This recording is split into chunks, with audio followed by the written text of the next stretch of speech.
That's right. So thank you so much. Pay your attention here. And my name is Ranjan Jha. Get inside quickly. Hurry up. Yeah. And I have been requested by Akhtar sir to be with you, yeah, for about an hour. We have met yesterday, right? And one of the lessons you will take today, that getting into a business meeting, you need to look like a business executive, right? Am I audible? Okay, यहाँ रहना पड़ेगा. Good. Okay, ठीक है, समझ गया. वो मुझे आदत है वॉक करके पढ़ाने की and all, right. So I'm usually very uncomfortable when I have to speak from one place. Sir, no cross talks, right? Am I clear? Right. Hindi भी बोलूंगा मैं, चिंता की कोई बात नहीं है. देखो, ये करियर काउंसलिंग का सेशन है. इसके दो पार्ट होंगे. पहला पार्ट है जो 12th के बाद आपके जितने करियर ऑप्शंस हैं, specially for science folks, I will be taking those career options very very quickly. I have dearth of time, so you have to interrupt me in between, and if you have any question you can ask me, right? And towards the later part, I will be mainly dealing with NDA, National Defense Academy, which is there in Kharagwasla, Pune. And girls, now you can also go to NDA, right? You can become an officer in the armed forces immediately after class 12. ठीक है, तो ये session है हमारा. और चलिए आगे चलते हैं, right? Moving on to the next.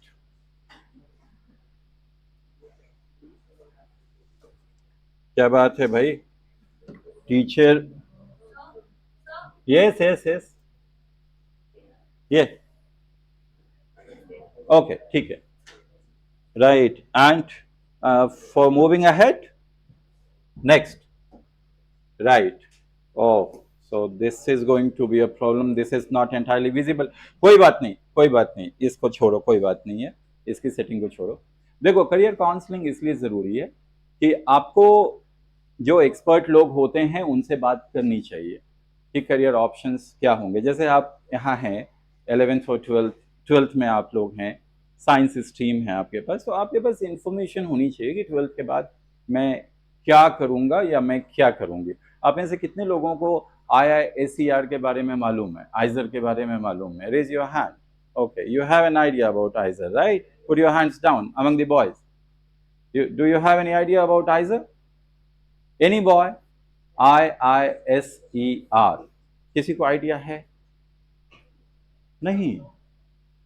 That's quite surprising. Okay, better you tell me, what does IISER, keep sitting, what does IISER stand for?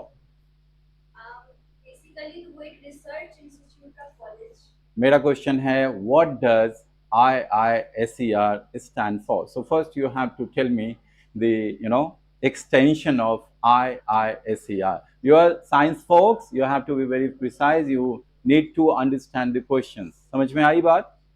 Sir बहुत मुस्कुरा रहे हैं. सर वो बचपन से सोचा था कि इंजीनियरिंग कॉलेज में पढ़ूंगा, बड़ा मजा आ रहा है सर, मुस्कुराने की जरूरत नहीं है. व्हाट इज अ मशीन, बताइए. खैर कोई बात नहीं. 3 इडियट्स याद है? कोई बात नहीं. चलो बोलो बेटा जल्दी से. इधर उधर देखना पता है क्या होता है? Lack of confidence. मेरी आंखों में देखो. हाँ, वेरी गुड. बोलो बेटा. कोई बात नहीं. Indian institute of science education and research. अब बताइए आप जो बताना चाह रही हैं. Basically Indian institute of science and research basically research के लिए होता है कॉलेज. जो भी स्टूडेंट्स साइंस लेकर रिसर्च में बहुत कीन इंटरेस्ट रखते हैं वो जा सकते हैं, परस्यू कर सकते हैं. उसका एक एग्जाम भी होता है 12th के बाद IET करके. और उसका अगर जेई का अगर कोई तैयारी करे, फिर बेसिकली PCM स्ट्रीम है तो वो लोग जा सकते हैं. बायोलॉजी वाले नहीं जा सकते. बायोलॉजी वही बता रही हूँ कि अगर किसी को नीट परस्यू नहीं करना है, फिर उतना इंटरेस्ट नहीं है, राइट, तो वो लोग भी जा सकते हैं IIT. और IIT बहुत कम कॉम्पिटेंस होता है अभी तक जितना है उसमें, राइट, तो जा सकते हैं, परस्यू कर सकते हैं. ओके, पीछे की स्लाइड की कुछ एक चीजें थी जिसमें ज्ञान की चीजें ज्यादा थी, तो ज्ञान का अभी समय नहीं है. आगे हम बात करते हैं. ये जो है आपको रीडेबल है, स्क्रीन के ऊपर पढ़ सकते हैं. पढ़ सकते हैं? Yes, sir. If you always do what you have always done, you will always get what you have always got. If you always do, right, what you have always done, you will always get what you have always got. How many of you have heard of Ford Motors? Ford Motors का नाम आप में से कितने लोगों ने सुना है? Don't make me disappointed by giving this blank look. यार फोर्ड मोटर्स दुनिया की इतनी बड़ी ऑटोमोबाइल की कंपनी, आपके यहाँ भी फोर्ड की गाड़ियां हैं, ठीक है, पुट योर हैंड्स डाउन। इतनी ज्यादा गरीबी में मजा नहीं आता है ना, ज्ञान की गरीबी नहीं होनी चाहिए, राइट। फोर्ड मोटर्स, फोर्ड के संस्थापक का नाम सुना है? कौन थे जिन्होंने फोर्ड मोटर्स की स्थापना की? Henry Ford. Henry Ford. Ford icon, अभी भी फोर्ड इको स्पोर्ट हमारे यहाँ तो पॉपुलर है ही, हालांकि फोर्ड इंडिया शायद वाइंड अप कर रही है, उन्होंने अनाउंस किया था। बहरहाल Ford Motors is one of the leading companies, leading automobile companies in the world. So the founder Henry Ford, उनकी ये स्टेटमेंट मुझे बहुत अच्छी लगती है। अगर आप वही करेंगे जो अब तक आपने किया है, तो आपको वही मिलेगा जो अब तक आपको मिला है। तो आप जैसे 7th में थे, वैसे ही लगभग 9th में रहेंगे, वैसे ही लगभग 11th में रहेंगे, वैसे ही लगभग करियर ऑप्शन में आप जाएंगे। जैसे दोस्त आपके हैं जिनसे घिरे रहेंगे और आपको मिल रहा है, अगर आपको अच्छा मिल रहा है तब तो बढ़िया है, आपको रिजल्ट अच्छा आ रहा है, तो इसका मतलब जो चीजें आप कर रहे हैं वो ठीक है। लेकिन अगर आपका आउटकम अच्छा नहीं आ रहा है और फिर भी आप वही चीजें कर रहे हैं, यकीन मानिए आपको आगे भी वही चीजें मिलती रहेंगी। अगर आप चाहते हैं कि आपके जीवन में पॉजिटिव बदलाव आए, तो अकॉर्डिंगली आपको जो चीजें आप कर रहे हैं उनमें बदलाव लाना होगा। बहुत स्पष्ट और टू द पॉइंट ये बात कही गई है। मैं नहीं समझता कि इसमें कोई हेवी फिलॉसफी है, बहुत सीधी स्पष्ट बात है, और मुझे फिलोसॉफिकल बातें अच्छी भी नहीं लगती। आप अगर वही करेंगे जो अब तक आपने किया है, आपको वही मिलेगा जो अब तक आपको मिला है। समझ गए? तो अगर कुछ बेहतर हासिल करना चाहते हैं तो आपको कुछ बेहतर करना होगा, एफर्ट्स के मामले में, सराउंडिंग्स के मामले में, अपने टीचर्स के मामले में, अपने इंस्टीट्यूट्स के मामले में, राइट? समझ में आई बात? और आप हमें बीच में रोक सकते हैं अगर कोई बात समझ में नहीं आए आपको, राइट? ओके, ये कुछ बातें बहुत बहुत इंपॉर्टेंट हैं आप लोगों की एज में, आपके करियर में। फर्स्ट थिंग फर्स्ट, इंस्टीट्यूट्स और institute matters, not the stream. आप हिंदी ऑनर्स पढ़िए लेकिन डीयू से पढ़िए। कोई किसी भी कोर्स के बारे में मत जाइए कि इस इंस्टीट्यूट ने ये डिजाइन लॉन्च किया है, वो रिटेल मैनेजमेंट लॉन्च किया है, सब बकवास है। लोग अपने कोर्सेज को बेचने के लिए ऐसा काम करते हैं। What matters is institute. आपको ग्रेजुएशन करनी है, डीयू जाइए, टॉप कॉलेजेस जाइए, हिंदू हंसराज किरोड़ीमल जाइए। बीटेक करना है, आईआईटीज को टारगेट करिए। ये नहीं कि सर वो एक इंस्टीट्यूट है ना, उसने ये कोर्स लॉन्च किया है, उसमें ये हो जाता है सर, वो हो जाता है, सब बेकार की बातें हैं। नटशेल में 2-4% बातें उसमें ठीक हो सकती हैं, लेकिन हम 2-4% को तो नॉर्म नहीं मानते, हम तो 96-97% को नॉर्म मानते हैं। समझ गए? आपने कभी देखा है हार्वर्ड को बेकार की कोर्सेस लॉन्च करते हुए, ऑक्सफोर्ड को बेकार की कोर्सेस लॉन्च करते हुए? लेकिन जितने टुनटुन वाला, झुनझुन वाला, गला घोटिया वीडियो देख ही रहे होंगे आप लोग, गला घोटिया का, जहाँ के बच्चे बोलते हैं 26 जनवरी को क्या हुआ था? कुछ तो हुआ था सर, 15 अगस्त को भारत आजाद हुआ था सर। अरे मेरे चाचा विधायक हैं सर, 26 जनवरी को जाते हैं सर, कुछ तो हुआ था सर, कुछ तो हुआ था। तो ये हाल है बच्चों का कि 26 जनवरी को कुछ तो हुआ था, right? So institute matters, always always remember, not the stream. सब अच्छा है, साइंस अच्छा है, ह्यूमैनिटीज अच्छा है, कॉमर्स अच्छा है, लॉ अच्छा है, जर्नलिज्म अच्छा है, सब अच्छा है, लेकिन आप करते कहां से हैं, दैट मैटर्स। और हमेशा याद रखिएगा, किसी भी एकेडमिक इंस्टीट्यूट को जज करने के दो ही तरीके हैं, दो ही पैमाने। वहां पढ़ने वाले बच्चों का लेवल क्या है, पढ़ाने वाले फैकल्टी का लेवल क्या है, बाकी सब मोह माया है, ये सब मोह माया है, कुछ नहीं। facilities, AC, infrastructure वगैरह वगैरह. You cannot create people. People create infrastructure and not the other way around. लोग इंफ्रास्ट्रक्चर को बनाते हैं, इंफ्रास्ट्रक्चर लोगों को नहीं बनाता. ह्यूमन कैपिटल इस संसार की सबसे बड़ी कैपिटल है, मनुष्य से बढ़कर कुछ नहीं. तो डीएवी शामली हमारे समय में बिहार झारखंड का नंबर 1 स्कूल. उन दिनों तो 85 वाज लाइक आज का 96-97%. जितने 85% थे सब डीएवी शामली जाते थे. एक एक बैच में 35-35 बच्चे आईआईटी बगैर किसी एक्सटर्नल कोचिंग के. जब बच्चों का लेवल अच्छा होता ना, पढ़ने वालों का, सबका लेवल इंक्रीज होता है. तो क्लास पे बहुत डिपेंड करता है और पढ़ाने वाले. बाकी तो चीजें कोई बात नहीं. Right. Do not imitate friends and trends. Sir मैं बेंगलोर जा रहा हूं. क्यों भैया बेंगलोर क्यों जा रहे हो? एग्जाम देने. अरे पटना नहीं था सेंटर? हाँ सर पटना भी था. क्यों? वो चुन्नू मुन्नू सब है ना मेरे दोस्त, सबने बेंगलोर दिया है. Do not imitate friends and trends कि मेरा फ्रेंड ये कर रहा है तो मैं भी ये करूंगा. No no no. और ये ट्रेंड में है इसलिए मैं ये करूंगा, नहीं. आप वही करिए जो आप करना चाहते हैं, जिसमें आप कंफर्टेबल हैं. या किसी करियर काउंसलर से मिलिए, वो आपको बताएंगे कि भाई आपके जो पास्ट रिकॉर्ड्स रहे हैं और जो आपका एरिया ऑफ इंटरेस्ट है उसके हिसाब से आपको क्या करना चाहिए. Do not talk to too many people. Right. ये this is going to confuse you.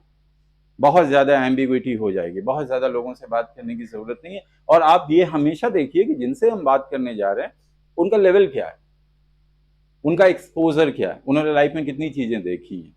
वाकई क्या वो मुझे इन सब चीजों के बारे में के बारे में बताने के लिए कैपेबल हैं या नहीं. हाँ ये तो खैर पेरेंट्स के लिए है, लेकिन पढ़ लीजिए फिर भी. Parents should refrain from reliving their unfinished dreams through the lives of their children. हमारे बिहार में तो ये खास करके बहुत ज्यादा है ना. तो खैर अब ये उनके लिए है, रिकॉर्डिंग हो रही है तो उन तक भी बात पहुंच जाएगी कि भैया हम नहीं बन पाए. अब जैसे मैंने फौज का इंटरव्यू 5 दफा दिया, मुझे आर्मी ऑफिसर बनने की बड़ी चॉइस थी. अपने बेटे को थोड़ी बोलूंगा कि तुम पापा का अधूरा सपना पूरा करोगे फौज में ऑफिसर बनकर. नो नो नो वे, नो वे. जिसको जो करना है करना चाहिए. राइट. ओके. बाकी की चीजें मैं भूल गया, 2-4 पॉइंट्स नीचे होंगी, कोई बात नहीं. वेल देखो ये ओरिएंटेशन होती है लोगों की, बहुत सारी ओरिएंटेशन होती है. 2-3 ओरिएंटेशन को मैंने यहाँ पे रखा है. ये एकेडमिक ओरिएंटेशन वाले भाई साहब हैं, किताबी कीड़ा. इनको पढ़ने में मजा आता है, इनको लोगों से मिलने में मजा आता है. और ये है creative orientation.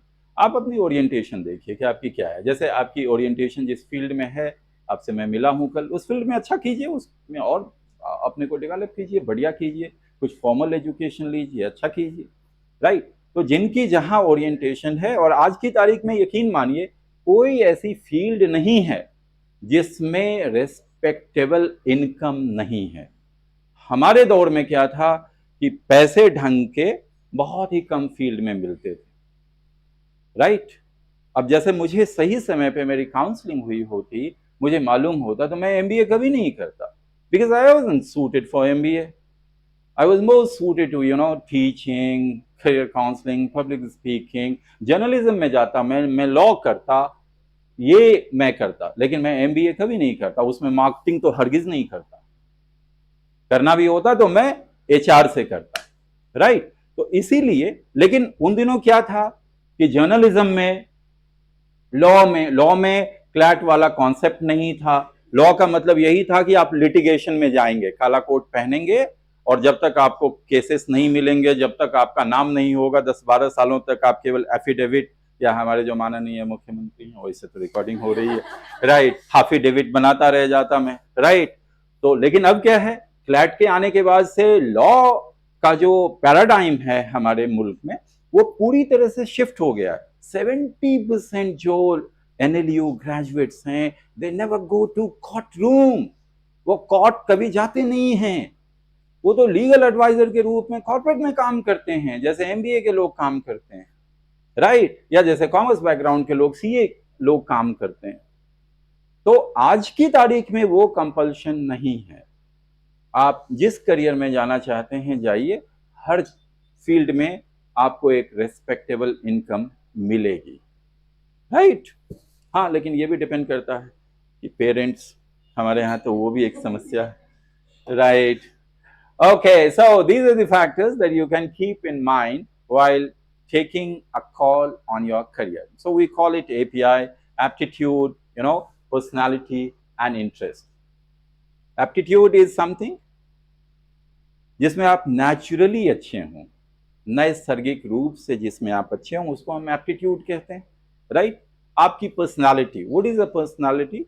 Personality is the sum total of how you look और what is your distinct identity, आपकी जो अलग पहचान है।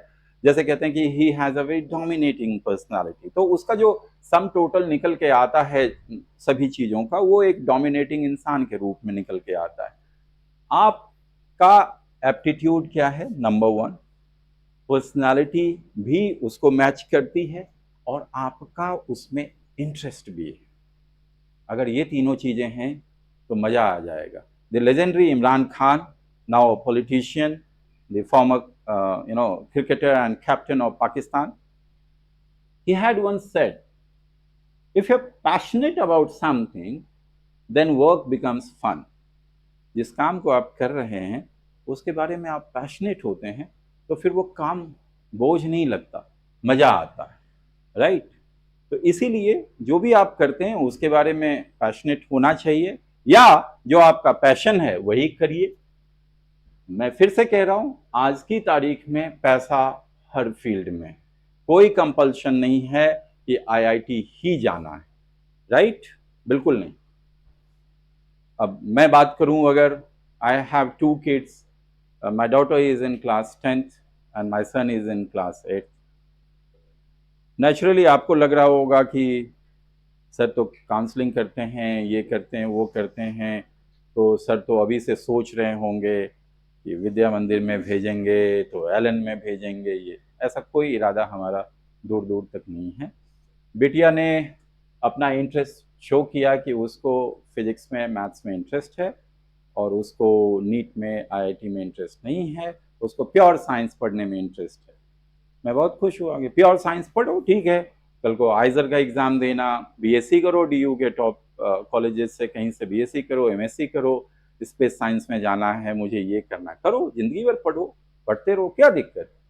क्योंकि आज की तारीख में मैं फिर से कह रहा हूं, पैसा हर फील्ड में, right. Okay, moving on to the next. अब जो स्ट्रीम्स अवेलेबल हैं 10th के बाद, आप लोग तो 12th में आ गए हैं, साइंस में 2 स्ट्रीम है, आप सब जानते हैं, maths and bio and all, right. इसके बारे में मैं ज्यादा बातें नहीं करूंगा। मैं बात करूंगा करियर ऑप्शंस आफ्टर 12th। इसमें हम जा सकते हैं इंजीनियरिंग, मेडिकल, ये तमाम चीजें आप जानते ही हैं। यहाँ पे भी I am not able to see, लेकिन कोई बात नहीं, ठीक है, मैं ऐसे ही बता देता हूं। साइंस की अगर बात करें, इंजीनियरिंग और मेडिकल के बारे में बात करने की जरूरत नहीं है, आप लोगों के पास सारी इंफॉर्मेशन होगी।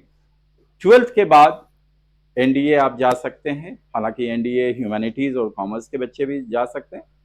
रेस्ट्रिक्शन सिर्फ इतनी है, they won't be allowed to get into air force and navy, because air force and navy are thought to be, are supposed to be technical branches.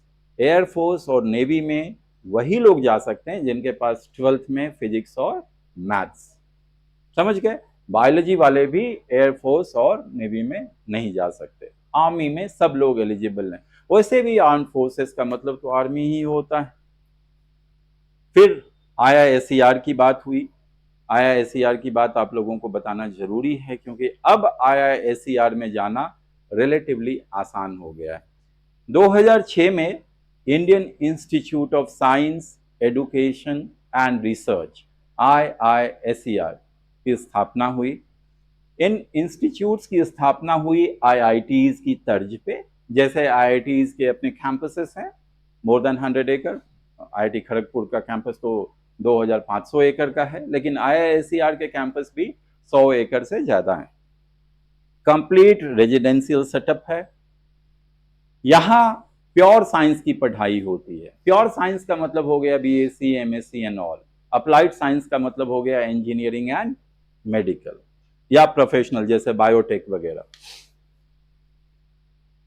यहां आपकी ग्रेजुएशन और आपका मास्टर्स यानी कि BS plus MS, right, bachelors in science and masters in science, BS plus MS, 5 year integrated dual degree programme होता है। मैं क्यों कह रहा हूं कि पहले इसमें जाना टफ था।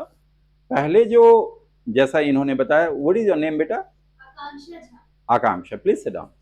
सो आकांक्षा ने जैसा बताया कि आईआईटी एडवांस की रैंक के थ्रू या केबीपीवाई की आपकी जो रैंक है या इंटरनेशनल ओलंपियाड वगैरह में आपने बहुत अच्छा परफॉर्म किया है, उसके थ्रू पहले भी आप वहां जा सकते थे, आज भी जा सकते हैं। लेकिन मेजरली लोग जो जाते थे उनके एप्टीट्यूड टेस्ट को देकर।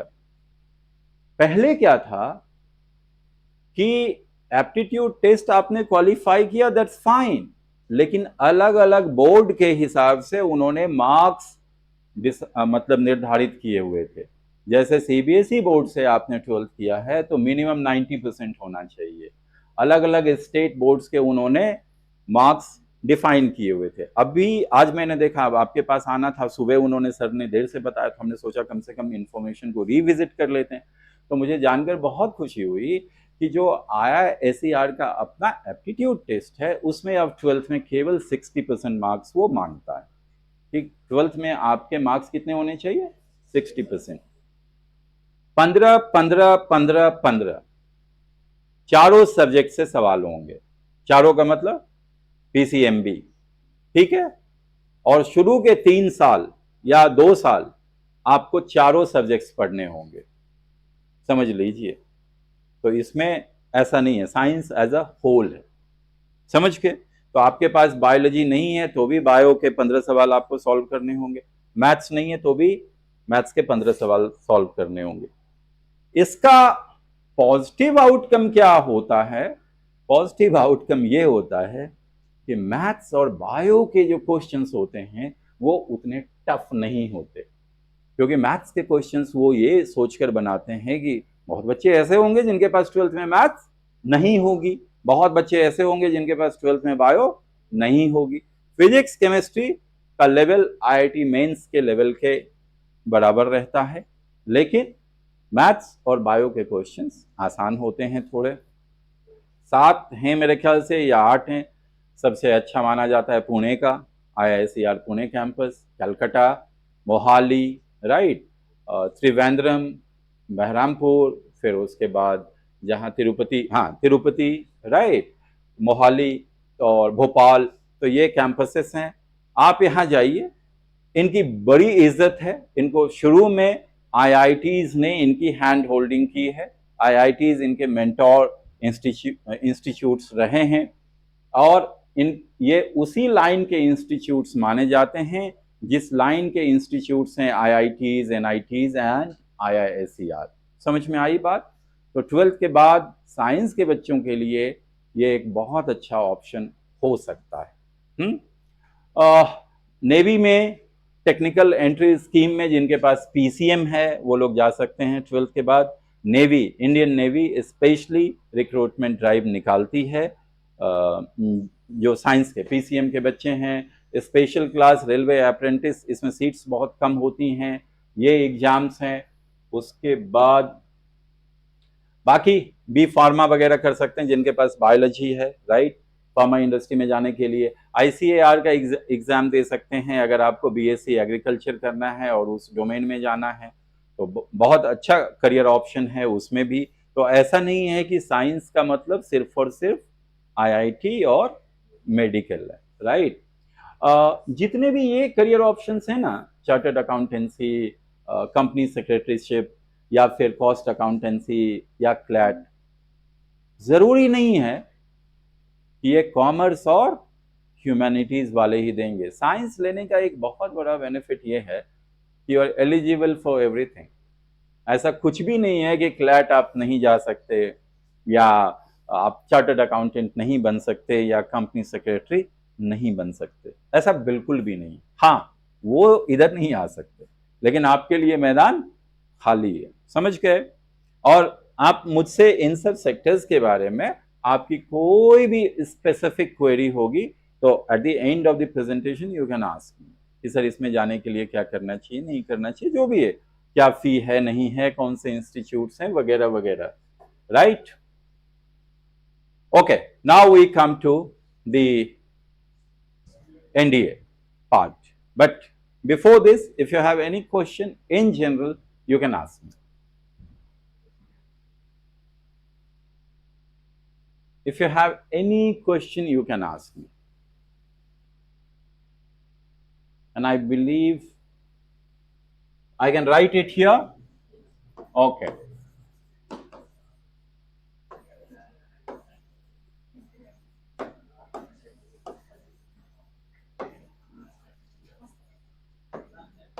Yes, if you have anything, you can ask. Boys.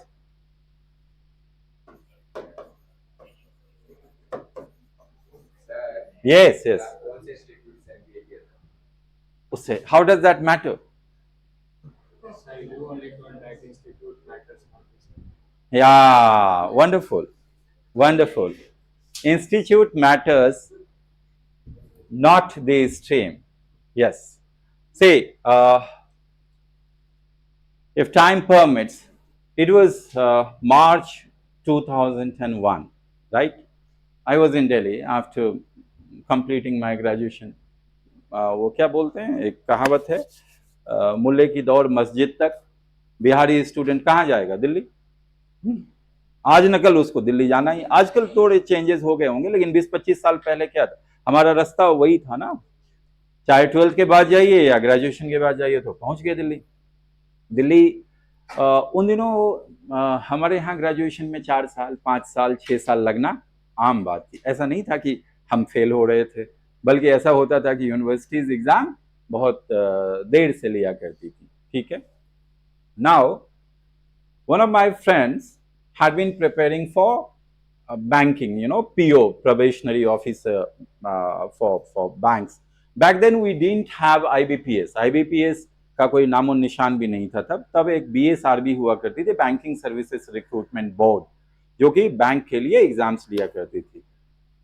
उस साल के बजट में Yashwant Sinha, who was the then finance minister, he made an announcement that the government was going to abolish BSRB, कि सरकार जो है वो BSRB को अबॉलिश करने जा रही है। उसे एक र्यूमर ये फैला कि अब बैंकिंग सेक्टर में वैकेंसीज ही नहीं आएंगी। And I was exploring with options कि यूपीएससी की तैयारी करनी है, लेकिन मैं पीजी में एडमिशन लेना चाहता था, मैं यूपीएससी की तैयारी ऐसे नहीं करना चाहता था बगैर कोई बैकअप ऑप्शन के, लेकिन भागलपुर यूनिवर्सिटी रिजल्ट दे तब तो मैं कहीं जाऊं। तो कुंदन मिश्रा जी जो मेरे बैचमेट थे और मैंने दोनों ने डिसाइड किया कि हम दोनों को जल्दी से कुछ ऐसा कर लेना चाहिए। ये again I am glad that you asked that question. So उससे सीख आपको ये मिलेगी कि डिस्परेशन में कोई स्टेप नहीं लेना चाहिए। मार्च में आप डिसाइड करेंगे कि आपको एमबीए करना है, उसी साल जुलाई में कैट का एग्जाम तो हो जाता है नवंबर में ही। So all the options were closed, right. और हम पहुंच गए centre for management development Modi Nagar, right, जो मैट के थ्रू, मैनेजमेंट एप्टीट्यूड टेस्ट के through one of the best options था, वहां हम पहुंच गए। And I completed my MBA in 2003 and then is a different story. I could have done little. जब MBA करके इंडस्ट्री में आया, मैंने रियलाइज किया कि आई had to join as a sales officer. I had to join a company as a sales officer, and people who were coming from IIMs, MDI Gurgaon, XLRA Jamshedpur, SP Jain, right, they were joining the company as management trainee, and after the completion of training of 8 or 9 months, they were straightway made manager. There was a huge gap of at least 5 to 6 years between an officer and a deputy manager.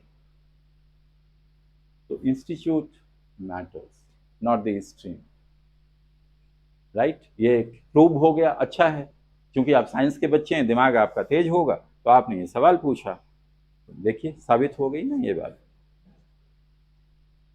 बहुत अफसोस हुआ life में उन 2-3 सालों में कि graduation तक तो मैं उतना ही अच्छा या खराब था यार जितने ये लोग हैं। इंग्लिश मेरी भी अच्छी है, इकोनॉमिक टाइम्स मैं भी पढ़ता हूँ, इंग्लिश प्रीमियर लीग की बातें मैं भी करता हूँ, टाइगर वुड्स को मैं भी जानता हूँ, सत्यजीत रे को मैं भी जानता हूँ, फोटोग्राफी की बात हम भी करते हैं, ये भी करते हैं, हॉलीवुड मूवीज की बात, मर्लिन ब्रांडो हो, गॉडफादर मूवी हो, ये सब बातें तो हम लोग भी करते हैं यार। दिखने उखने में हम भी सुंदर ही हैं, 6 फीट हाइट भी है तो यार। और इनमें से बहुत ऐसे लोग हैं जो पर्सनालिटी में मेरा मुकाबला नहीं कर सकते, लेकिन ऐसी क्या बात है? बात है कि ये एक अच्छे इंस्टीट्यूट से आया है, इसने परसेप्शन बनाया, अब ये जिंदगी भर उसका प्रीमियम खा सकता है, क्योंकि हो गया मैं सेंट स्टीफन से हूं, मैं सेंट जेवियर्स कैलकाटा से हूं, मिरांडा हाउस से हूं, right, SRCC and all, so that matters, that matters. Yes, any other question before I start talking about, NDA?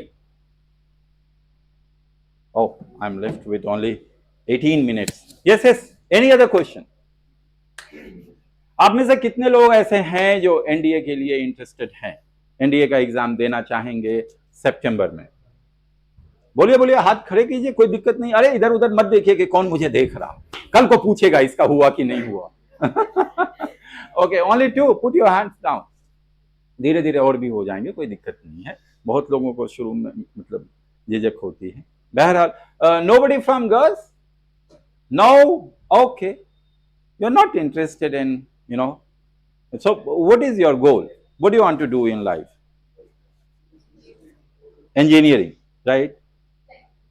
Law, okay, law, engineering, that's it. But India as of now, do not need so many engineers. Bharat में इतने engineers की जरूरत अब नहीं है। हाँ, okay, आप क्या करना चाहते हैं, या कुछ डिसाइड किया, नहीं किया, बताइए। नहीं किया अभी? पायलट बनना चाहते हैं तो एयरफोर्स में जाइए, कमर्शियल पायलट बनना चाहते हैं, क्यों क्यों कमर्शियल में क्यों है, फाइटर प्लेन उड़ाओ, Sukhoi, Rafale. You want to roam around the world? Okay, so you can hire a fighter plane, right? You can take it, or the next time when we get more planes from France, so you can go to Paris and you can take those Rafales. You can keep flying Rafale, and you can, by flying Rafale, you can come to Delhi, right? I was just kidding. Yeah. I respect Air Force, but I have really heavy interest in being a commercial pilot. Okay, and I hope you must be having PCM, right? Good, चलिए बात करते हैं। देखिए, हो सकता है कि ये बातें आपको इस तरीके से किसी ने पहले नहीं बताई हो, समझिएगा मेरी बातों को ध्यान से, और जो मैं कहने जा रहा हूं उसमें मामूली भी अतिशयोक्ति नहीं है। समझते हैं अतिशयोक्ति? अतिशयोक्ति समझते हो? जो लोग समझते हैं वो हाथ खड़ा करें। जस्ट अ सेकेंड, एक, बस। दुर्भाग्य से यह हिंदी का ही शब्द है, दुर्भाग्य से। एक दफा मैं पढ़ा रहा था क्लास में, मगध महिला की स्टूडेंट थी, मैंने कहा स्टालवर्ट, स्टालवर्ट एक वर्ड होता है, स्टालवर्ट का मतलब है कि someone who is a veteran, who is a champion, who is highly experienced, who is a great champion in his field. मैंने कहा स्टालवर्ट का मतलब होता है दिग्गज। पूछती है सर दिग्गज का मतलब क्या होता है? मैंने कहा दिग्गज तो हिंदी का ही शब्द है। बहरहाल, अतिशयोक्ति एक फिगर ऑफ स्पीच है जिसको हिंदी में आप अलंकार कहते हैं। अतिशयोक्ति, तुम बताओ पहले। एग्जैक्ट, किसी बात को बहुत ज्यादा बढ़ा चढ़ाकर बोलना, खून की नदियां बह गई, तो ये फिगर ऑफ स्पीच है। कवियों को, लेखकों को यह अधिकार दिया गया है कि जब तक वो फिगर ऑफ स्पीच का इस्तेमाल नहीं करेंगे तो उसमें मजा नहीं आएगा। जो मैं कहने जा रहा हूं उसमें लेश मात्र भी अतिशयोक्ति नहीं है। लेश मात्र का मतलब,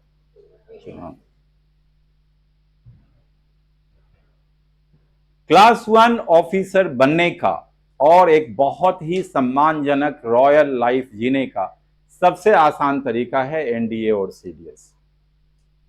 सबसे आसान तरीका, it is the easiest way. easiest way. कैसे? जो रिटन एग्जाम होता है उसके क्वेश्चंस इजी होते हैं, नंबर 1. नंबर 2, एनडीए की अगर बात करें तो 40% मार्क्स आप स्कोर करेंगे और आपको SSB interview, services selection board का इंटरव्यू, उसके लिए कॉल आ जाएगी. अगर आपकी पर्सनालिटी अच्छी रही है, अच्छी का मतलब ये है स्कूल कॉलेजेस में आप बोलते रहे हैं, असेंबली में पार्टिसिपेट करते रहे हैं, थोड़े से बदमाश किस्म के आप हैं, मतलब बदमाश किस्म का मतलब ये है इन पॉजिटिव सेंस कि आप आउटस्पोकन हैं, आपको बोलना अच्छा लगता है, पब्लिक स्पीकिंग से कोई स्टेज फ्राइट नहीं है, तो वो जो 4-5 दिनों का एसएसबी इंटरव्यू में सिलेक्शन टेस्ट होगा वो आपके लिए फन है. कुछ भी ऐसा नहीं है कि मैक्सिमा मिनिमा पढ़ना है, परमुटेशन एंड कॉम्बिनेशन पढ़ना है, ये करना है यार, वो करना है, नथिंग. आज 200 क्वेश्चन सॉल्व करने हैं, आज इरोडोव लेके बैठ जाना है, इंजीनियरिंग पता लगेगा. तो ऐसा कुछ भी नहीं. और जब आप ट्रेनिंग में जाते हैं यू गेट स्टाइपेंड इमीडिएटली. कौन आपको ट्रेनिंग भी देगा और साथ में पैसे भी देगा? आजकल पता नहीं 20-25 हजार रुपए से कम स्टाइपेंड तो नहीं होगी जो आपके अकाउंट में पैसे जमा होते रहते हैं. और पैरेलली आपकी ग्रेजुएशन होती है जेएनयू से, क्योंकि आप ऑफिसर बनेंगे तो 12th पास कोई ऑफिसर थोड़ी बनेगा, तो आप ग्रेजुएशन भी करते रहते हैं. ये एनडीए की जहां तक बात है, जो इसका रिटन एग्जाम है 900 मार्क्स का होता है. 300 marks for maths and 600 marks for general aptitude. Right, पहले जनरल एप्टीट्यूड को समझते हैं. जनरल एप्टीट्यूड में there are 150 questions, 150 questions, right. Out of 150, 50 questions are from English. English के कितने सवाल होते हैं? 50. सवाल का नेचर क्या होता है? एंटोनिम्स, सिनोनिम्स, बहुत सिंपल टाइप के रीडिंग कॉम्प्रिहेंशन पैसेजेस होते हैं, सेंटेंस रीअरेंजमेंट होता है, PQRS. उसके बाद कुछ कॉमन एरर्स से रिलेटेड सवाल होते हैं. ये 50 सवाल हो गए. बाकी जो 100 सवाल हैं उसमें से 12 से 15 सवाल फिजिक्स के होते हैं. लेवल क्या होता है? 10th, 11th, 12th. Right right. सो 10 से 12 सवाल या 12 से 15 सवाल फिजिक्स, 10 से 12 सवाल केमिस्ट्री, 10 से 12 सवाल बायोलॉजी जिसको लाइफ साइंसेस कहते हैं, 10 से 12 सवाल हिस्ट्री, 10 से 12 सवाल ज्योग्राफी, 10 से 12 सवाल पॉलिटिकल साइंस, 2-4 सवाल करेंट अफेयर्स, 2-4 सवाल स्पोर्ट्स. इस तरीके से 100 सवाल होते हैं. 100 और प्लस 50 इंग्लिश के. तो जनरल एप्टीट्यूड के जो 150 सवाल हैं, every question carries 4 marks. So you have 600 marks. Did you get it? Maths 300 marks, 120 questions. Every question carries 2.5 marks. हाँ, मैथ्स में हमारे समय में क्या था, क्वेश्चंस का लेवल हुआ करता था क्लास 10th तक का. आज की तारीख में 11th और 12th की मैथ्स है एनडीए में. राइट, जो कि आप लोगों को दिक्कत बिल्कुल भी नहीं होगी. थोड़ी बहुत दिक्कत बायो और जो नॉन साइंस बैकग्राउंड्स हैं उनको हो सकती है. अब ये 900 मार्क्स हो गए, 300 मैथ्स के लिए एंड 600 जनरल एप्टीट्यूड के लिए. 900 में अगर आप 360 विच इज प्रिसाइजली 40% ऑफ 900 आप इतना भी स्कोर करते हैं तो आपको इंटरव्यू के लिए कॉल आ जाएगा. समझ में आई बात? इंटरव्यू में क्या होता है, जो पहला स्टेज है, जब आप वहां पहुंचेंगे सर्विसेज सिलेक्शन बोर्ड के सेंटर पे, चाहे आप इलाहाबाद पहुंचें, वाराणसी पहुंचें, गुवाहाटी पहुंचें, मैसूर पहुंचें, डिफरेंट सेंटर्स हैं, वो आपको आने जाने का किराया भी देते हैं. राइट, तो पहली बार में, दूसरी बार जाएंगे तब किराया नहीं देंगे. राइट, तो वहाँ फर्स्ट डे ही स्क्रीनिंग होती है. स्क्रीनिंग में क्या होता है, कुछ रीजनिंग के क्वेश्चंस होते हैं जो क्लासरूम में ऐसे ही बिठाते हैं आपको और वो आपको सॉल्व करना है. उसके बाद एक जिसको वो कहते हैं PPDT, picture perception and description test. वो 30 सेकेंड्स के लिए आपको एक स्लाइड दिखाते हैं. स्लाइटली हेजी सी, वेग सी वो स्लाइड होती है, लेकिन इतनी वेग नहीं होती कि आप पहचान ना पाए. तो सिंपल सी पिक्चर होती है कि कोई खेत है, 2-4 लोग खड़े हैं, बातें कर रहे हैं, कहीं आग लगी है, कोई एक्सीडेंट हुआ है, इस तरह की कोई भी पिक्चर हो सकती. आगे वो आपको 4.5 मिनट का टाइम देते हैं उस पिक्चर के आधार पे स्टोरी बनाने के लिए। समझ गए? अब क्या होता है कि सबने स्टोरी बना ली, सबने पेपर जमा कर दिया, अब वो 10-10 के ग्रुप में लोगों को बुलाते हैं और जो स्टोरी सबने लिखी है पहले बोलते हैं सब अपनी अपनी स्टोरीज पढ़ दीजिए। कहीं कहीं कोई कोई जो ऑफिसर है वो नहीं भी बोलते हैं, वो सीधा बोलते हैं कि डिस्कशन शुरू करो और ग्रुप की एक कॉमन स्टोरी बना के हमें बताओ। ये है स्क्रीनिंग का प्रोसेस। इसके बाद लंच वंच करिए, उसके बाद फिर सबको वो फॉलो इन करवा देते हैं, बोलते हैं कि भैया ये कोई बात नहीं, रात को मोबाइल देखते हो क्या, कोई बात नहीं, कोई बात नहीं, ठीक है, बढ़िया है, सो ही तो रहे हो। तो उसके बाद जो स्क्रीन्ड आउट हो गए उनको उसी दिन वापस जाना पड़ता है। रफली 50% रेशियो रहता है कि 50% लोग स्क्रीन इन हो जाते हैं। समझ गए? अब एक्चुअली आपका टेस्ट होगा आर्मी या एयरफोर्स या नेवी ऑफिसर के नजरिए से। अब तक जो टेस्ट हुआ था वो हुआ था कि आप भीड़ से अलग हैं कि नहीं, आप में एक स्मार्ट इंसान की तरह इंटेलिजेंस है कि नहीं, राइट? अब अगले 4 दिनों तक क्या होता है, जो टेस्ट होते हैं उसके 3 पार्ट, ठीक है? पहला जो पार्ट है that is psychological test. Did you get it? The first part is psychological test. Now what is psychological test? Inside a classroom setup you will be asked to sit, और वहां जो आपने screening में एक कहानी लिखी थी, यहां आप एक एक करके 12 कहानी लिखेंगे। It is taxing, it is tiring and taxing, right? वो 30 सेकेंड्स के लिए लाइट्स ऑफ हो जाती हैं, एक स्लाइड आई, अगले 4.5 मिनटों के लिए फिर जो है लाइट्स ऑन हो गई और आप कहानी लिख रहे हैं। मीनिंगफुल स्टोरी एक लिखनी है आपको 8 से 10 लाइन के अंदर, जितना आप लिख सकते हैं। एक एक करके स्लाइड्स आती हैं। जो 12वीं स्लाइड होती है दे डेलिबरेटली कीप इट ब्लैंक, बस ब्लैंक है, अपने मन से कोई कहानी लिखिए। तो नंबर 1 इसका नाम है थीमेटिक अपरसेप्शन टेस्ट, इसको बोलते हैं टैट, थीमेटिक अपरसेप्शन टेस्ट। समझ में आया? उसके बाद साइकोलॉजिकल टेस्ट का जो दूसरा कंपोनेंट है उसको बोलते हैं SRT, सिचुएशन रिएक्शन टेस्ट। ये क्या होता है? एक एक करके आपको 30 सिचुएशंस वो देते हैं। सिचुएशंस बहुत सिंपल होती हैं, डे टू डे लाइफ की सिचुएशन। आप 2 दिनों से ऑफिस नहीं गए हैं, आज तीसरे दिन आप ऑफिस जाने ही वाले हैं कि पता लगता है कि आपका पड़ोसी बीमार है, आप क्या करेंगे? आप और आपका छोटा भाई लेक किनारे टहल रहे हैं, दोनों को स्विमिंग नहीं आती, अचानक छोटा भाई लेक में गिर जाता है और अगल बगल कोई है नहीं, what will you do? Dash dash dash. समझ गए? तो इस तरह की 30 सिचुएशंस होती हैं, इनको बोलते हैं सिचुएशन रिएक्शन टेस्ट। तीसरा जो कंपोनेंट होता है उसको बोलते हैं वैट, वर्ड एसोसिएशन टेस्ट। एक एक करके आपके सामने 60 वर्ड्स दे डिस्प्ले, 60 वर्ड्स वो आपको दिखाते हैं और एक वर्ड 15 सेकंड के लिए आपकी स्क्रीन के सामने होता है। वर्ड देखा, 15 सेकंड के अंदर उस पे एक सेंटेंस आपको लिखना है। समझ गए? 15 सेकंड के अंदर वर्ड देखा, और वर्ड्स बहुत इजी होते हैं, टाइगर, कंट्री, जंगल, फायर, फ्रेंड, एडवांटेज, इस तरह के वर्ड्स होते हैं। समझ गए? और ये आपका ओवर हो गया साइकोलॉजिकल टेस्ट। ये फर्स्ट डे होता है। सेकेंड और थर्ड डे को होता है ग्रुप टास्क, जिसमें बहुत मजा आता है। आप पीटी ड्रेस में होते हैं, राइट, और जीटीओ के साथ आप होते हैं 2 दिनों तक, ग्रुप टास्क ऑफिसर, राइट।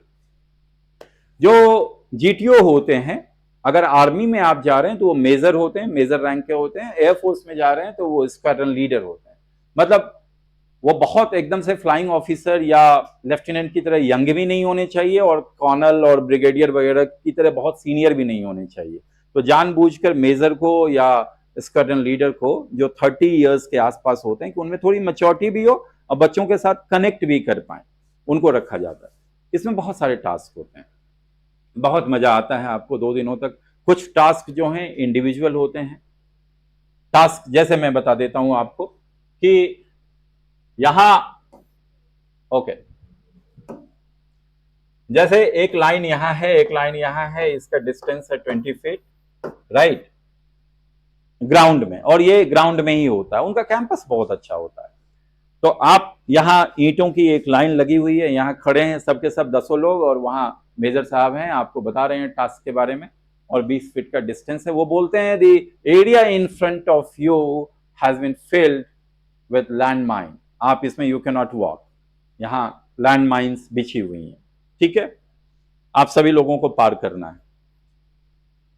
जहां जहां भी व्हाइट स्पॉट है वो फ्रेंडली है, वहां आप भी जा सकते हैं और आपका मटेरियल भी जा सकता है जो अभी हम आपको देंगे, राइट। जहां जहां ग्रीन स्पॉट्स हैं, जैसे कहीं कहीं ग्रीन स्पॉट बना रखा है उन्होंने पेंट करके, या कोई ड्रम अंदर गाड़ दिया है, ड्रम के ऊपर ग्रीन या व्हाइट कलर कर दिया है, जो ग्रीन है that is environmental friendly, right. So वहां पे आप जा सकते हैं, लिविंग ऑर्गेनिजम्स जा सकते हैं, नॉन लिविंग नहीं जा सकता, ठीक है, वो आउट ऑफ बाउंड है। डिस्टेंस रूल होता है कि कोई भी डिस्टेंस अगर 3 फीट से ज्यादा है तो आप जंप नहीं कर सकते, नहीं तो सुरमा भोपाली बहुत ऐसे हैं सर कूद ही जाते हैं, राइट। तो एनीवेज, तो उसमें बड़ा फन होता है। फिर वो आपको प्लैंक वगैरह दे देते हैं, ये तख्ता, राइट, रस्सी वस्सी देते हैं कि चलो अब इसको पार करके दिखाओ। ऐसे ऐसे बहुत टास्क होते हैं। ग्रुप डिस्कशन होता है 2 राउंड, फिर एक मिलिट्री प्लानिंग होती है, उसको मिलिट्री प्लानिंग कहते हैं। बहुत मजा आएगा आपको। जैसे ये साइज है ना बोर्ड का, आप लोगों ने स्कूल वगैरह में भी मॉडल्स बनाए होंगे, सोशल साइंस में, साइंस में, यहाँ की बहुत आप घर बनाते हैं, नदी बनाते हैं, दिखाते हैं, राइट।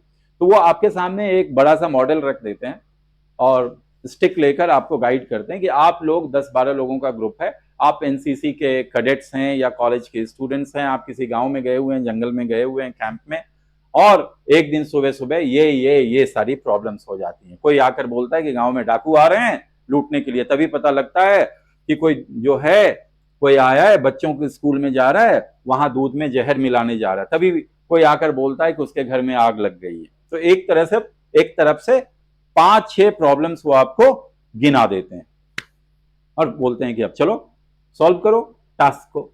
बहुत मजा आता है इसमें। आपका वो देखते क्या है, कॉमन सेंस, इंटेलिजेंस एंड आपका आर्ट ऑफ प्रायोरिटाइजेशन, कि आप चीजों को प्रायोरिटाइज कैसे करते हैं, कौन सी चीज बहुत जरूरी है, जो सबसे ज्यादा जरूरी है उसको सबसे पहले सॉल्व करेंगे, जिससे सबसे ज्यादा नुकसान होगा उसको पहले एड्रेस करेंगे।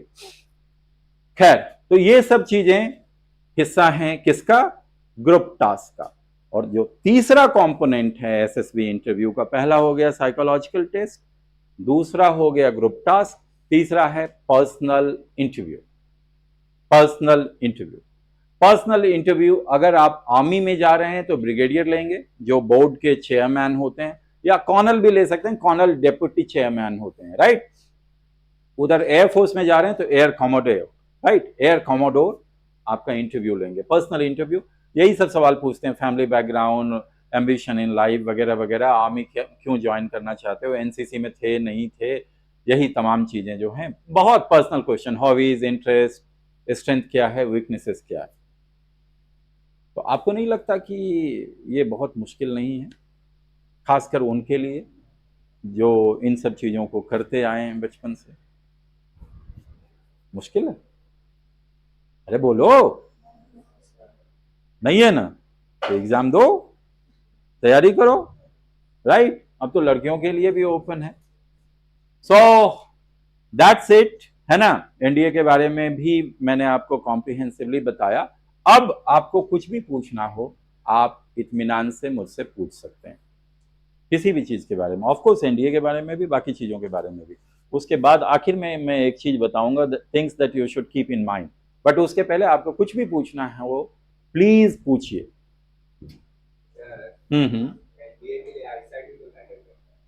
आईसाइट देख लेना, चेक कर लेना उसमें कितना है, 2.5 वगैरह तक अलाउड है, वो देख लेना। I am sorry, I am not able to give you the exact information.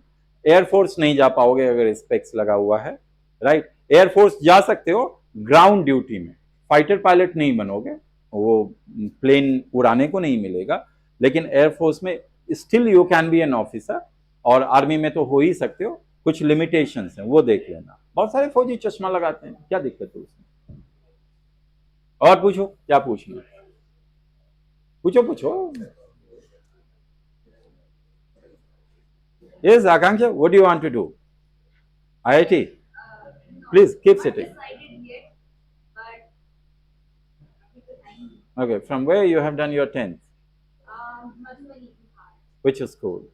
It's Indian public school. Okay, so it has CBSE board? Yeah. Okay, right. Yes, yes. Any other question? So, what are the job opportunities after graduating or like after completion of from IIS? IACR. Okay. Naturally, you would be completing your masters, right? So after your master, boys, hang on, please, no cross talks, please. आप जब कर लेंगी वहां से 5 सालों के बाद you can get into industry, खासकर जैसे फार्मा इंडस्ट्री है। अगर आपका डोमेन वो रहा, दो साइंस में दो डिवीजन है, mathematical science and biological science.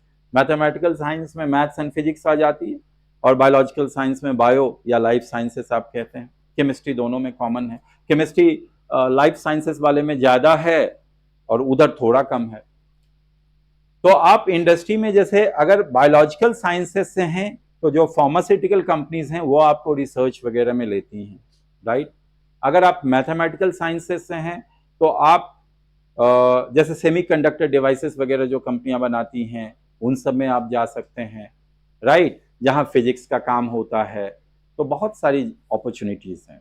You can get into higher education. Higher education में तो कभी भी आप जा सकते हो। You can become an assistant professor और not. You can go into DRDO, defence research and development organisation. Government की बहुत सारी बॉडीज हैं। भाभा एटॉमिक सेंटर है, बाग, राइट, वहां रिसर्च में आप जा सकते हैं। So yes, so you know the sky is the limit. कोई मतलब अपॉर्चुनिटी की कमी नहीं है। This is something that is very close to my heart because now that my own daughter has evinced interest, you know, तो कहीं कोई problem नहीं है। साइंस में हायर स्टडीज में बहुत सारी अपॉर्चुनिटीज हैं, प्योर साइंस में। It's not necessary that everybody should go for IIT and NEET. Yes, any other question? कोई बात नहीं। ये जो अब मैं बताने जा रहा हूं ना, इसको ध्यान से सुनना। और इसके पीछे रीजन है क्योंकि मैं पिछले 4-5 महीनों से एम्प्लॉयबिलिटी के ऊपर काम कर रहा हूं। बिहार के, झारखंड के, ईस्टर्न यूपी के लोग जो ग्रेजुएट्स हैं, एम्प्लॉयमेंट ढूंढ रहे हैं, उनको एम्प्लॉयबल बनाने के ऊपर कि वो प्राइवेट सेक्टर में जाएं और उनको 25, 30, 35, 40 हजार रुपए की नौकरी मिल जाए। समस्या ये है कि they are very poor in terms of communication, they are very poor in terms of computer skills. Excel चलाना नहीं आता, वर्ड चलाना नहीं आता, प्रेजेंटेशन बनाने नहीं आती, और उनको उनकी जो आकांक्षाएं हैं, उनकी जो अभिलाषाएं हैं कि उनके घर में ही कोई आकर उनको थाली में लेकर जॉब दे दे। मैं इस पे एक वीडियो भी बनाने जा रहा हूँ और अच्छा है कि आज एक छोटी सी ऑडियंस मुझे मिली है। मैं आपको ये 2-4 चीज़ें लिख रहा हूँ, इनको आप हमेशा से करिए, अभी से कीजिए, कल को पछताना ना पड़े, राइट। कल को आप उस भीड़ का हिस्सा ना बने और उस समय जब सीखना चाहेंगे तो हो सकता है देर हो चुकी होगी। जो आप कर रहे हैं करते रहिए। साइंस में करियर आपको आजमाना है, बिल्कुल आजमाइए, लेकिन आप कम्युनिकेशन को इग्नोर मत करिए।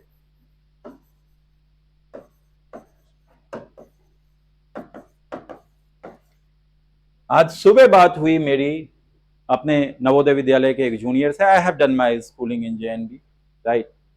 He is a senior manager in Ernst and young, EY। 4 बहुत बड़ी ऑडिट कंपनियां हैं जिनको बिग 4 कहते हैं। अगर आप लोगों ने नाम सुना हो, Deloitte, KPMG, EY and PwC, PricewaterhouseCoopers, right. And he is a brilliant CA, मतलब फर्स्ट अटेम्प्ट में CA। अच्छा, CA में भी 2 तरह के लोग होते हैं। एक वो हो गए जो टॉपर्स हैं, फर्स्ट अटेम्प्ट में किया तो उनको मल्टीनेशनल्स हायर करती हैं, और एक जो पंचवर्षीय योजना वाले सब होते हैं वो बाद में बैलेंस शीट वगैरह बनाते हैं, जो बताते हैं कि 9 का क्या बोलते हैं, हाँ, 9 का 6 कैसे करना है, 6 का 9 कैसे बनाना है, राइट। तो ये 2 तरह के CA होते हैं। बहरहाल, So I was having a conversation with him कि भाई तुम बिग फोर वगैरह में भी जो ग्रेजुएट्स होते हैं, बीकॉम ग्रेजुएट्स होते हैं, उनको तो आप लोग बैक एंड जॉब में लेते हैं ना। तो ही टोल्ड मी कि भैया अपॉर्चुनिटीज की बिल्कुल कमी नहीं है। बिग फोर में हम लोग टेक्निकल नॉलेज से ज़्यादा उसकी पर्सनालिटी और उसके कम्युनिकेशन को देखते हैं, क्योंकि हमारा मानना है कि टेक्निकल स्किल्स तो हम उसे फिर भी सिखा देंगे, लेकिन अगर उसमें बिहेवियरल स्किल्स नहीं हैं, उसको चलना नहीं आता, उसको बोलना नहीं आता, उसकी इंग्लिश अच्छी नहीं है, तो भैया हम नहीं सिखा सकते। और उस एज में, और वो हमारा डोमेन भी नहीं है, वो हमारा डोमेन भी नहीं है। हमारा डोमेन क्या है? Technical skills. हम तो ऑडिट फर्म्स हैं, वो हम सिखा देंगे। क्लाइंट भी अगर कहीं कोई टेक्निकल गलती हो जाती है तो क्लाइंट को हम बोल देते हैं कि देखो हमें नहीं पता था, ये प्रोविजन बाद में आया है। लेकिन हमारा आदमी क्लाइंट के सामने जाकर प्रेजेंट ही ना कर पाए, बोल ही नहीं पाए, तो बहुत बड़ी दिक्कत है। इसको हल्के में मत लीजिए। मैं अभी आपको कह रहा हूं, आपको कम्युनिकेशन को इम्प्रूव करने के लिए रोज अगर आधा घंटा भी दे सकते हैं, अखबार पढ़ना है, जो भी करना है, प्लीज डू इट। आपको इज्जत आगे चलकर इसी से मिलेगी। जैसे जैसे आप लाइफ में आगे बढ़ेंगे, आपके टेक्निकल स्किल्स की अहमियत कम हो जाएगी और आपके सॉफ्ट स्किल्स, बिहेवियरल स्किल्स की अहमियत बढ़ती चली जाएगी। This is number 1, right. Number 2, आप कंप्यूटर प्रोफिशिएंसी पे ध्यान दीजिए।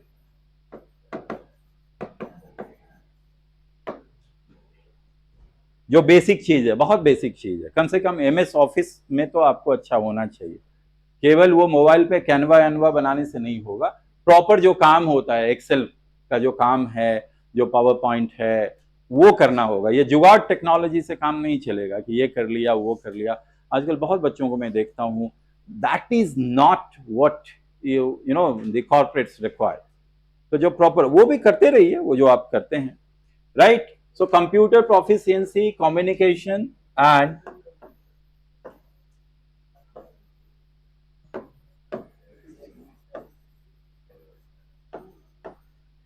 general awareness, that's it। चूंकि साइंस के आप बच्चे हैं तो मैं आपको मैथमेटिकल जो जिसको हम कहते हैं न्यूमरेसी, तो न्यूमरेसी के लिए मैं नहीं बोलूंगा, मैथ्स में आप अच्छे होंगे ही। जो बायो के हैं बच्चे, उनको कम से कम जो अरिथमेटिक के चैप्टर्स हैं, ratio and proportion, time and distance, profit and loss, right, ये सब में आपको अच्छा होना चाहिए कि आपको 23 मल्टीप्लाइड बाय 19 के लिए पेन की जरूरत नहीं पड़नी चाहिए। हाँ, 105 का 7% कितना होगा, इसके लिए आपको पेन की जरूरत नहीं पड़नी चाहिए। उतना सबको होना चाहिए। वो जो बेसिक अरिथमेटिक एबिलिटी है वो सबको आना चाहिए। तो पर्सनालिटी में यही चीजें हैं। आप इन चीजों को अगर अच्छा रखेंगे अभी से, मैं खास करके उन लोगों से कह रहा हूं, इसे अपमानजनक मत मानिएगा जो बिहार बोर्ड से आए हैं, जिनको एक्सपोजर इन चीजों का नहीं मिला है, आप इसको हल्के में मत लीजिए। नहीं तो टाइम ऐसे चलता जाएगा, 5 साल 7 साल बीत जाएंगे। If you always do what you have always done, you will always get what you have always got. So that's it, you know, and thank you so much.